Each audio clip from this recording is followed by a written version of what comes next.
Hi everyone and Happy New Year. I'm Lori Maddalena, CEO of Envision Excellence Leadership Consulting. And for the past 5 years, I've partnered with Maryland MEP to provide leadership trainings for manufacturers.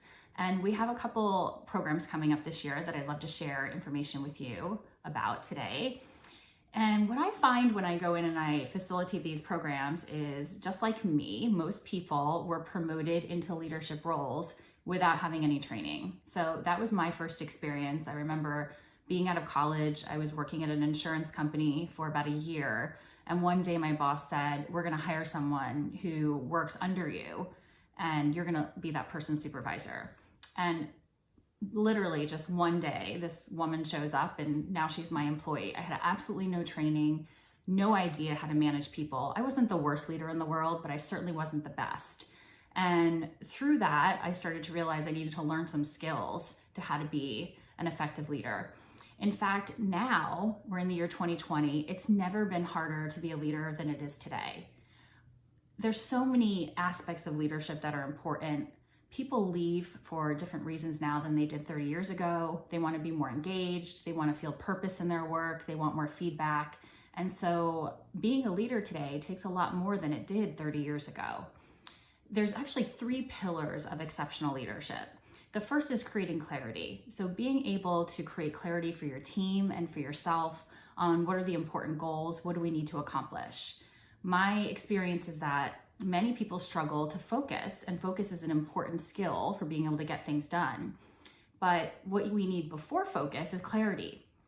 Most people are overwhelmed.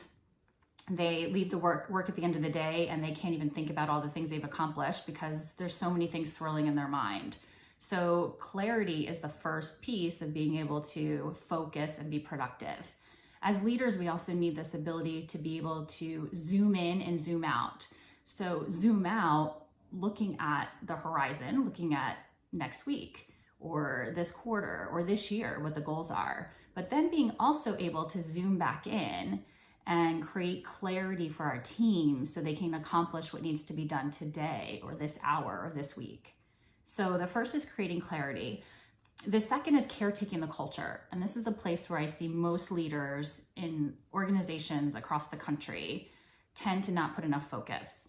And caretaking the culture is the people side of the business. So it's the coaching, the developing, the giving feedback, the building meaningful relationships with people. And it's so important today for us to do that with our employees, to create a culture where people want to come to work and where they feel fulfilled and they feel like they're making a contribution. And so in the leadership programs that I teach, we actually have a whole module on coaching. How do you coach people? How do you do it in a way that it doesn't take up so much time because we're all so busy? There are ways that you can caretake the culture that don't spend all day so that you can actually get other things done. And the third pillar is consistency and results. So you can be a great leader, you can have a cohesive team, people can really like you, but if you're not getting results, then you're not going to be effective.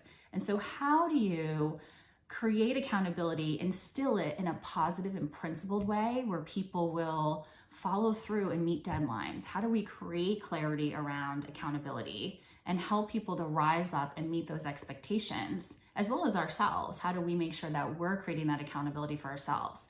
This can also be having crucial conversations, because if someone's not following through, leaders need to be able to have the skills of having that conversation to get the person back up to peak performance.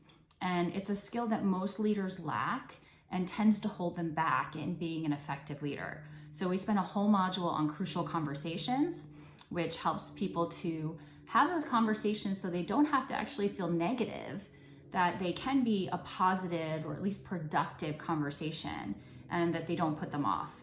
So those are the 3 pillars of exceptional leaders. And we cover these in the programs, the leadership programs that we have coming out for 2020.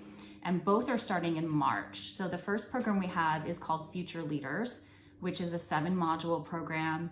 It's about building self-awareness for leaders, whether you're looking to build a leadership pipeline and prepare people before they're in leadership roles, or if you have new or existing leaders, people who've been in leadership for a while. This helps build self-awareness around how they show up at work, their preferences, their style, how they communicate, so that they can then be more deliberate about how they're leading other people. So we do several assessments in that program: emotional intelligence, strength finder, as well as the Myers-Briggs, to learn more about our communication styles and preferences. The other program is my signature program called the Exceptional Leader Program. And this is where we have 6 modules focused on tangible leadership skills. Things like planning and productivity, how to be more productive yourself and also get your team to be more productive, coaching and developing employees, engaging and recognizing employees, crucial conversations, building accountability and results, and finally leading at a higher level. So both of these programs are starting in March. We'd love to have you join us, whether it's one person on your team or a few people on your team. There are incentives that Maryland MEP has for you, and a rebate, and for you to get some money back from those programs. So there's some information in this email about those programs coming up. I hope to see you in 2020 in the leadership programs to make it a fantastic